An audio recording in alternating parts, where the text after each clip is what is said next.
ಒಂದು ನೈಜ ವರದಿಯನ್ನು ಮತ್ತು ನೈಜ ವಿಚಾರವನ್ನು ಭಾಳ ಪರಿಣಾಮಕಾರಿಯಾಗಿ ಒಂದು ಸದನದಲ್ಲಿ ಮಂಡಿಸುವಂಥ ಕೆಲಸಗಳನ್ನು ಇವತ್ತು ಮಾಡುವಂಥದ್ದಾಗುತ್ತೆ. ಈ ಡಿಸೆಂಬರ್ ಮೊದಲನೇ ವಾರ ಡೇಟು ಒಟ್ಟು ಮೊದಲನೇ ವಾರದಲ್ಲಿ ಹೇಗಿರು ಡಿಸೆಂಬರ್ ಇನ್ನೇನು 9ನೇ ತಾರೀಕು ಸದನ ಪ್ರಾರಂಭ ಆಗೋಂಥದ್ದಾಗುತ್ತೆ. ಈ ಮುಂಚೆ ಒಂದು ವಾರ ಕಾಲ ಪ್ರಾಬ್ಲಿ ಹೆಚ್ಚು ಕಡಿಮೆ 1ನೇ ತಾರೀಕು ಹಂಗೆ ಸ್ಟಾರ್ಟ್ ಆಗ್ಬೋದು. ಡೇಟ್ ಇನ್ನೂ ಭಾಳ ಸ್ಪೆಸಿಫಿಕ್ಕಾಗಿ ಒಂದು ವಾರ ಮುಂಚೆನೇ ಸ್ಟಾರ್ಟ್ ಆಗುತ್ತೆ. ಅದ ನಂತರ ಸಮಾವೇಶ ಇರುತ್ತೆ, ಬೃಹತ್ ಸಮಾವೇಶ ಇರುತ್ತೆ. ಪ್ರಾಬ್ಲಿ ಅದು 9ನೇ ತಾರೀಕು ಇರ್ಬೋದು ಅನಿಸುತ್ತೆ. ಡೇಟ್ ಎಲ್ಲ ಹೇಳ್ತಾರೆ, ಇನ್ನೂ ಭಾಳ ಸ್ಪಷ್ಟ ಡೇಟ್ ಕೊಡೋಕ್ಕಾಗಲ್ಲ. ಟೆಂಟೇಟಿವ್ ಆಗಿ ನಾನು ಹೇಳಿದ್ದೀನಿ ಅಷ್ಟೇ. ಇಷ್ಟು ವಿಚಾರಗಳಿದೆ. ಇನ್ನು ಹಲವಾರು ವಿಷಯ ಬೆಳಗಾವಿ ಮತ್ತು ನಮ್ಮ ರಾಮಮೂರ್ತಿಯವರು ಬೆಂಗಳೂರಿನಲ್ಲಿ ಹೇಳ್ತಿದ್ರು 1700 ಆಸ್ತಿ ಪಟ್ಟಿನೇ ಇಟ್ಕೊಂಡಿದ್ದಾರೆ.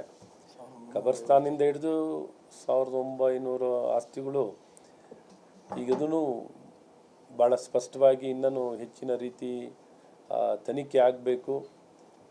ಯಾವುದು ತಮ್ಮ ಧರ್ಮಸ್ಥಳಗಳು ಕಬರ್ಸ್ತಾನ್ಗಳನ್ನು ಹೊರತುಪಡಿಸಿ ಈಗೇನು ಬೇರೆ ಬೇರೆ ಸ್ಥಳಗಳನ್ನು ಏನು ಈ ಪಡ್ಕೊಳ್ಳೋವಂಥದ್ದು ಬೇರೆ ಬೇರೆಯವ್ರಿಗೆ ಸೇರಿರೋಂಥದ್ದನ್ನ ಈ ಸ್ಪೆಷಲ್ ಆ್ಯಕ್ಟಿನ ಅಡಿಯಲ್ಲಿ ಈ ರೀತಿ ಅಧಿಕಾರ ದುರ್ಬಳಕೆ ಆಗ್ತಿರೋವಂಥದ್ದು, ಅಮಾಯಕ ವ್ಯಕ್ತಿಗಳು ಶೋಷಣೆಗೆ ಒಳಗಾಗಕ್ಕೆ ಯಾವುದೇ ಅವಕಾಶಗಳನ್ನು ಮಾಡಿಕೊಡದೆ ಶಾಲೆಗಳು, ದೇವಸ್ಥಾನಗಳು, ಮಠ ಮಂದಿರಗಳು ಮತ್ತು ನಾಗರಿಕರು, ರೈತರ ಜಮೀನುಗಳನ್ನು ಕಬಳಿಸ್ಕೊಳ್ಳೋವಂಥ ಈ ಪ್ರಯತ್ನ ಏನು ನಡೆದಿದೆ ಅವನು ಸಹ ಭಾಳ ಸ್ಪಷ್ಟವಾಗಿ ತನಿಖೆ ಆಗಬೇಕು. ಇದೇ ರೀತಿ ದೇವಸ್ಥಾನಗಳ ಆಸ್ತಿಗಳು ಎಲ್ಲಿ ಹೋಗಿದ್ದಾವೆ ಅದನ್ನು ಯಾಕೆ ನೋಡಬಾರ್ದು? ದೇವಸ್ಥಾನ ಆಸ್ತಿಗಳು ಸಾವಿರಾರು ಎಕರೆ ದೇವಸ್ಥಾನದ ಆಸ್ತಿಗಳೆಲ್ಲ ಏನಾಗಿದೆ ಅದ್ರ ಬಗ್ಗೆನೂ ಗಮನ ವಹಿಸಿ. ಸರ್ಕಾರದಲ್ಲಿ ಇವತ್ತೇನು ಸಂಪೂರ್ಣ ಅಧಿಕಾರ ಸರ್ಕಾರಕ್ಕೆ ಕೊಟ್ಬಿಡುವಂಥದ್ದಾಗಿದೆ. ಮುಜರಾಯಿ ಇಲಾಖೆಗೆ ಕೊಟ್ಟಂಥ ಸರ್ಕಾರ ಇಲಾಖೆ ರೆವಿನ್ಯೂ ಡಿಪಾರ್ಟ್ಮೆಂಟಿಗೆ ಹಸ್ತಾಂತರ ಮಾಡ್ಕೊಂಡಿದ್ದೀರಾ. ಅಲ್ಲಿಂದ ಇಲ್ಲಿಗೆ ಹಸ್ತಾಂತರ ಆಗಬೇಕು, ಮುಜರಾಯಿ ಇಲಾಖೆಗೆ, ದೇವಸ್ಥಾನಗಳಿಗೆ ಹಸ್ತಾಂತರ ಆಗಬೇಕು. ನಿಮ್ಗೆ ರೆವಿನ್ಯೂ ಡಿಪಾರ್ಟ್ಮೆಂಟ್ಗೆ ಏನು ಕೆಲಸ? ಈ ರೀತಿ ರೆವಿನ್ಯೂ ಡಿಪಾರ್ಟ್ಮೆಂಟ್ಗೆ ಜಮೀನುಗಳು ಇಟ್ಕೊಳ್ಳೋದು ಬದಲು ಇನಾಮತಿ ಲ್ಯಾಂಡ್ ಅಂತ ಮಾಡಿಕೊಂಡು ದೇವಸ್ಥಾನಗಳಿಗೆ ವರ್ಗಾಯಿಸಿ. ದೇವಸ್ಥಾನಗಳಿಗೂ ಆದಾಯ ಬೇಕು, ದೇವಸ್ಥಾನಕ್ಕೋಸ್ಕರನೇ ಬಿಟ್ಕೊಟ್ಟಂಥ ಸ್ಥಳಗಳಿವೆ. ಇವೆಲ್ಲ ನಿಮಗೆ ನೆನಪಿಗೆ ಬರಲ್ಲ. ಇಂಥವ್ರ ಬಗ್ಗೆ ಕಾಳಜಿ ಇಲ್ಲ, ಆಸಕ್ತಿ ಇಲ್ಲ. ಈ ನಾಡಿನಲ್ಲಿ ನಮ್ಮ ಸಂಸ್ಕೃತಿ, ಆಚಾರ, ವಿಚಾರ, ನಮ್ಮ ನಂಬಿಕೆಗಳಿಗೆ ಧಕ್ಕೆ ಬರೆದಂಥ ಈ ಕಾನೂನುಗಳಿಗೆ ತೆರವು ಎಳೆಯುವಂಥದ್ದು, ಅದನ್ನು ಸೂಕ್ತವಾಗಿ ತಿದ್ದುಪಡಿಯನ್ನು ತಂದು ಈ ಮಠ ಮಂದಿರಗಳಿಗೂ ಏನು ನ್ಯಾಯ ಸಿಗಬೇಕಾಗಿದೆ, ಆ ಭೂಮಿಯನ್ನು ವಾಪಸ್ ಪಡೀಲಿಕ್ಕೆ ಏನೇನು ಕ್ರಮ ವಹಿಸಬೇಕಾಗಿದೆಯೋ ತಕ್ಷಣ ಕ್ರಮ ವಹಿಸಿ ಅಂತಲೂ ಒತ್ತಾಯವನ್ನು ಮಾಡ್ತೀವಿ.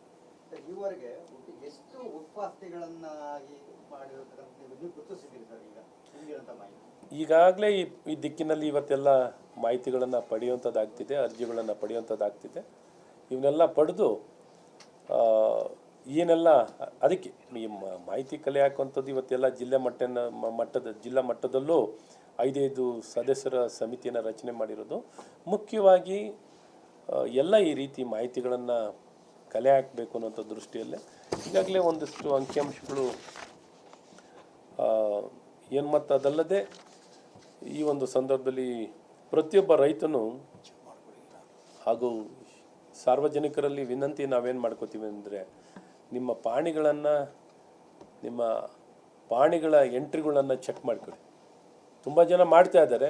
ಇನ್ನು ಯಾರು ಮಾಡ್ಕೊಂಡಿಲ್ಲ, ಯಾರು ನಮ್ದು ಆಗಿರಲ್ಲ ಅಂತ ಅಂದ್ಕೊಂಡಿರ್ತಿರೋ ಗೊತ್ತಿಲ್ಲದೆ ನಿಮ್ಮ ಪಾಣಿಗಳಲ್ಲಿ ಈ ವಕ್ಫಿನ ಎಂಟ್ರಿಗಳು ಆಗಿಬಿಟ್ಟಿರ್ತವೆ.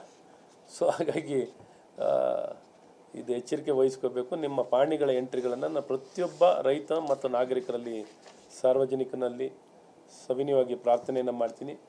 ಸೊ ಈ ಎಲ್ಲ ಎಂಟ್ರಿಗಳನ್ನು ಚೆಕ್ ಮಾಡ್ಕೊಳ್ಳೋಂಥ ಕೆಲಸಗಳು ಆಗಲಿ ಅಂತಲೂ ಕೇಳ್ಕೊತೀವಿ. ಮತ್ತು ರೆವಿನ್ಯೂ ಇಲಾಖೆಯಿಂದನೂ ಈ ರೀತಿ ಎಂಟ್ರಿಗಳು ಎಷ್ಟು ಮಾಡಿದ್ದಾರೆ ಅಂತ ಅಧಿಕೃತವಾಗಿ ಅವರಿಂದನೂ ತೊಗೊಳ್ಳೋವಂಥದ್ದು ಮಾಡ್ತೀವಿ. ಮತ್ತು ಸಾರ್ವಜನಿಕರಿಂದನೂ ಇವತ್ತೆಲ್ಲ ರೀತಿಯಾದಂಥ ನೇರವಾಗಿಯೂ ಮಾಹಿತಿ ತೊಗೊಳ್ಳೋಂಥ ಕೆಲಸಗಳನ್ನು ಮಾಡ್ತೀವಿ. ಇದನ್ನೆಲ್ಲ ಪಡೆದು ಸದನದಲ್ಲಿ ಈ ವಿಚಾರವನ್ನು ಮಂಡಿಸುವಂಥ, ಈ ಅಂಕಿಅಂಶಗಳನ್ನು ಮಂಡಿಸುವಂಥ ಒಂದು ಪ್ರಯತ್ನವನ್ನು ಮಾಡ್ತೀವಿ. ಪ್ರವಾಸ ಮಾಡ್ತೀವಿ ಅನ್ನೋದನ್ನು ಹೇಳಿದ್ದಾರೆ. ಅವರ ಗಮನಕ್ಕೆ ವಿಚಾರ ತಂದಿದ್ದಾರೆ. ಅಂದರೆ ಮೊದಲು ಲಿಸ್ಟ್ ಔಟ್ ಆಗಿರಲಿಲ್ಲ, ಮೊದಲೇ ಘೋಷಣೆ ಮಾಡಿದ್ರು ಅಂತ ಹೇಳಿದ್ರು. ಒಟ್ಟು ಎಲ್ಲರೂ ಪಕ್ಷಕ್ಕೆ ಸೇರಿರೋರು, ಎಲ್ಲ ಪಕ್ಷದ ಶಿಸ್ತಿನ ಸಿಪಾಯಿಗಳು. ಪಕ್ಷದಲ್ಲಿ ಇವತ್ತು ಅಧಿಕೃತವಾಗಿ ಪ್ರಕಟಣೆ ಆಗಿದೆ 3 ತಂಡ. ಈ 3 ತಂಡದಲ್ಲಿ ಅವರು ಇದ್ದಾರೆ. ಈ ತಂಡ ಪ್ರವಾಸ ಮಾಡಿದಾಗ ಅವ್ರ ಜೊತೆ ಬಂದು ಪ್ರವಾಸ ಮಾಡ್ತಾರೆ. ಸರ್, ಈಗ ನೀವು ಇನ್ನು ಡಿಸೆಂಬರ್ ಫಸ್ಟ್ ವೀಕ್ ಅಂತ ಹೇಳ್ತಿದ್ರಿ ಪ್ರವಾಸ, ಜಿಲ್ಲಾ ಪ್ರವಾಸ. ಈಗಾಗಲೇ ಆ ಕಡೆ ಬಿನ್ನರ್ ಮತ್ತು ಈಗಾಗಲೇ ನವೆಂಬರ್ 25ರಿಂದ ಅಲ್ಲಿ ಶುರು ಮಾಡ್ಕೊಂಡಿದ್ದಾರೆ. ಅಲ್ಲಿ 6 ಜಿಲ್ಲೆಗಳಿಗೆ 5 ತಂಡಗಳಿಗೆ ಈಗಾಗಲೇ ರಚನೆ ಕೂಡ ಮಾಡಿದ್ದಾರೆ ಆಲ್ರೆಡಿ. ಪ್ರವಾಸ ಪಟ್ಟಿ ಕೂಡ, ವೇಳಾಪಟ್ಟಿ ಕೂಡ ಬಿಡುಗಡೆ ಮಾಡ್ಕೊಂಡಿದ್ದಾರೆ ಅವರು. ಈಗ ನಾನು ಅವ್ರ ಪರವಾಗಿ ಈಗ ಯಾರಿಗೂ ಬೇರೆಯವ್ರಿಗೆ ಹೋಗ್ತಾನೆ, ಅಧಿಕೃತವಾಗಿ ಇವತ್ತು ಪಕ್ಷದ ಪರವಾಗಿ ಮಾತಾಡೋಂಥ ಕೆಲಸ ಮಾಡ್ತೀವಿ. ಇವತ್ತು ಎಲ್ಲರೂ ಉತ್ಸಾಹದಿಂದ ಬೇರೆ ಮಾಹಿತಿ ಪಡ್ಕೊಂಡು ಕೊಡ್ತೀನಿ ಅಂದರೆ ಕೊಡಲಿ ಬಿಡಿ, ನಮಗೇನಿದೆ. ಈಗಾಗಲೇ ಇದು ಜನಾಂದೋಲನ ಆಗಿರೋದು. ಈ ಜನ ಇವತ್ತು ನಾಗರಿಕರು ಸಂಕಷ್ಟಕ್ಕೆ ಸಿಲುಕಿರೋಂಥದ್ದು. ಇವತ್ತು ಒಟ್ಟಾರೆ ವಕ್ಫ್ ವಿಚಾರದಲ್ಲಿ ಭಾಳ ಪರಿಣಾಮಕಾರಿಯಾಗಿ ಶೋಷಣೆಗೆ ಒಳಗಾಗಿರುವಂಥ ಜನರ ರಕ್ಷಣೆಗೆ ಬರುವಂಥದ್ದು ನಮ್ಮ ಕರ್ತವ್ಯ ಆಗಿದೆ. ಈ ಕರ್ತವ್ಯದಲ್ಲಿ ಯಾರು ಬೇಕಾದ್ರೂ ಉತ್ಸಾಹದಲ್ಲಿ ಈಗಾಗಲೇ 5 ಜನರ ತಂಡ ನಮ್ಮ ಪಕ್ಷದಿಂದನೂ ಅಧಿಕೃತವಾಗಿ ಮಾಡುವಂಥದ್ದಾಗಿದೆ. ಮಾಹಿತಿಗಳನ್ನು ಪಡ್ಕೊಳ್ಳೋಕ್ಕೆ ಈ ದಿಕ್ಕಿನಲ್ಲಿ ಎಲ್ಲ ರೀತಿಯಾದಂಥ ಮಾಹಿತಿಯನ್ನು ಪಡೆದುಕೊಡೋದಾದರೆ ಸಂತೋಷ ಕೊಡಲಿ. ಆದರೆ ಇವತ್ತು ಅಧಿಕೃತವಾಗಿ ಪಕ್ಷದ ವತಿಯಿಂದ ಪ್ರವಾಸ ಅಧಿಕೃತವಾಗಿ ಮಾಡುವಂಥದ್ದು ಆಗುತ್ತೆ. ಬೇರೆಯವರು ತಮ್ಮ ವೈಯಕ್ತಿಕ ಪ್ರಯತ್ನ ಮಾಡ್ತಿರೋರು ಮಾಡ್ತಾ ಇರ್ತಾರೆ. ಕರ್ಕೊಂಡು ಹೋಗ್ತಾ ಇದ್ದೀವಲ್ಲ. ಈಗಾಗಲೇ ಅಧಿಕೃತವಾಗಿ ಪಕ್ಷದಲ್ಲಿ ಘೋಷಣೆ ಆಗಿರುವಂಥ ತಂಡದಲ್ಲಿ ಎಲ್ಲರೂ ಇದ್ದಾರೆ. ಸೊ ಯಾರ್ಯಾರನ್ನ ಈ ಅಧಿಕೃತವಾಗಿ ತಂಡದಲ್ಲಿ ಸೇರಿಸ್ಕೊಳ್ಳುವಂಥದ್ದಾಗಿದೆ, ಎಲ್ಲರನ್ನೂ ಸೇರಿಸ್ಕೊಂಡು ಎಲ್ಲರನ್ನೂ ಒಳಗೊಂಡಂತೆ ಈಗ ತಂಡ ರಚನೆ 3 ತಂಡ ಮಾಡುವಂಥದ್ದಾಗಿದೆ.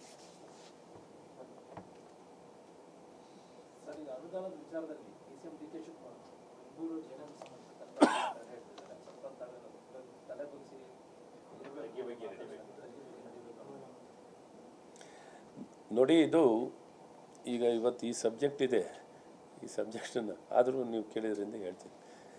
ಇದು ಸಾರ್ವಜನಿಕ ಪ್ರಜಾಪ್ರಭುತ್ವ ವ್ಯವಸ್ಥೆ. ಪ್ರತಿಯೊಬ್ಬರು ಇಲ್ಲೇನು ನೀವು ಕೊಡ್ತಿರೋದು ದಾನ ಧರ್ಮ ಅಲ್ಲ, ನಿಮ್ಮ ಖಾಸಗಿ ದುಡ್ಡನ್ನು ಕೊಡ್ತಿರೋದಿಲ್ಲ ನಿಮ್ಮ ಹತ್ರ ಬಗ್ಗಿ ಬಂದು ಕೇಳಲಿಕ್ಕೆ. ಜನಪ್ರತಿನಿಧಿಗೆ ನಡವಳಿಕೆ ಹೇಗಿರಬೇಕು ಅಂತ ಪ್ರತಿಯೊಬ್ಬರಿಗೂ ಗೊತ್ತಿದೆ. ನಡವಳಿಕೆ ಹೇಗಿರಬೇಕು ಅನ್ನೋಂಥದ್ದು ಪ್ರತಿಯೊಬ್ಬರಿಗೂ ಜನ ಆಯ್ಕೆ ಮಾಡಿರೋಂಥದ್ದು. ಅದರಲ್ಲೂ ವಿಶೇಷವಾಗಿ ಜಯನಗರ ಜನರು ಅಂದರೆ ವಿಶೇಷವಾಗಿ ಪ್ರಬುದ್ಧರು ಇರುವಂಥ ಜನ, ಭಾಳ ಪ್ರಜ್ಞೆ ಇರೋವಂಥದ್ದು, ತಿಳುವಳಿಕೆ ಇರೋಂಥವ್ರು. ಇವತ್ತು ಅಂಥ ಭಾಗದಲ್ಲಿ ಇವತ್ತು ನಮಗೆ ಬೆಂಗಳೂರಿನಲ್ಲಿ ನಮ್ಮ ತೆರಿಗೆ ನಮ್ಮ ಹಕ್ಕು ಅಂತ ನಾವೇನು ಮಾತಾಡೋದಾದರೆ, ಬೆಂಗಳೂರಿನ ಜನಕ್ಕೆ ಕಾಂಗ್ರೆಸ್ ಸರ್ಕಾರದಿಂದ ಏನು ಸಿಗುತ್ತೆ ಹೇಳಿ? ನಗರ ಭಾಗದಲ್ಲಿ ಇಷ್ಟು ಆದಾಯ ಉತ್ಪಾದನೆ ಆಗುತ್ತೆ. ಇವತ್ತು ಇವರು ಹಂಚಿಕೆ ಮಾಡೋದೆಲ್ಲ ಏನು, ನಮ್ಮ ಪ್ರಾಪರ್ಟಿ ಟ್ಯಾಕ್ಸ್ ಗಗನಕ್ಕೆ ಏರಿಸ್ಬಿಟ್ಟು ಪ್ರಾಪರ್ಟಿ ಟ್ಯಾಕ್ಸ್ಗಳನ್ನು ಎಲ್ಲ ಕಸ ವಿಲೇವಾರಿಯಿಂದ ಹಿಡಿದು, ಕರೆಂಟ್ ಬಿಲ್ಲಿಂದ ಹಿಡಿದು, ನೀರಿನ ಬಿಲ್ಲಿಂದ ಹಿಡಿದು, ಹಾಲಿನ ಬಿಲ್ಲಿಂದ ಹಿಡಿದು ಎಲ್ಲವೂ ಗಗನಕ್ಕೇರಿದೆ. ಪೆಟ್ರೋಲ್ ಬೆಲೆಯಿಂದ ಹಿಡಿದು ಏನು ನೋಡಿದ್ರೂ ಚಾರ್ಜಸ್ ಎಲ್ಲ 2 ಪಟ್ಟು 3 ಪಟ್ಟು ಜಾಸ್ತಿ ಆಗಿದೆ. ಏನು ಎಕ್ಸೈಸ್ ಡ್ಯೂಟಿಯಿಂದ ಹಿಡಿದು ರೆವಿನ್ಯೂ ಪ್ರಾಪರ್ಟಿ ಸ್ಟ್ಯಾಂಪ್ ಡ್ಯೂಟಿಯಿಂದ ಹಿಡಿದು ನೀವು ಯಾವುದನ್ನು ಏರಿಕೆ ಮಾಡಿಲ್ಲ